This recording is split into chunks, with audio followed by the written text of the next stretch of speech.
Vous connaissez ce plat délicieux? Si oui, mettez-le en commentaire. Et n'oubliez pas de vous abonner surtout. Ici, c'est soit on voyage, soit on mange ou on fait les deux. Ici, on est allé un peu partout pour manger.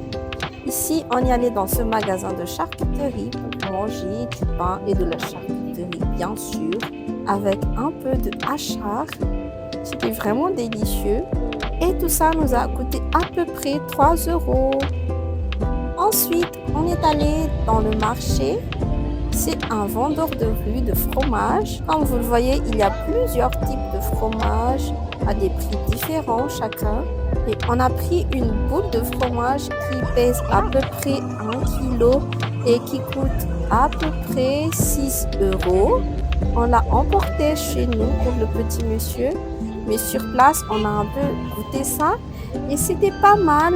Pas très salé, mais bon, pas mal. La maturité était pas mal également. Si je devais noter, ce serait 7 sur 10, je pense. C'était moins bien que la dernière fois parce que la dernière fois, on a pris aussi une boule dans ce magasin et c'était 10 sur 10, mais là, c'est un peu descendu, 7 sur 10. Et on a pris un autre type de 100 grammes et là, c'était vraiment bon. Ensuite, dans ce petit bistrot, moi et ma mère, on a pris des samosas, des nems et du salade.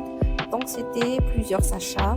Les samosas étaient bien à la vente et au fromage. Et là, le lendemain, c'était chez nous. Comme vous le voyez avec petit monsieur, on a mangé des pâtes, du hachard et du poulet pané. Dans la même semaine, mais avec mon chéri cette fois, nous sommes allés dans un petit bistrot qui fait de la spécialité locale. Donc voilà, les fameuses masquites ou brochettes en français.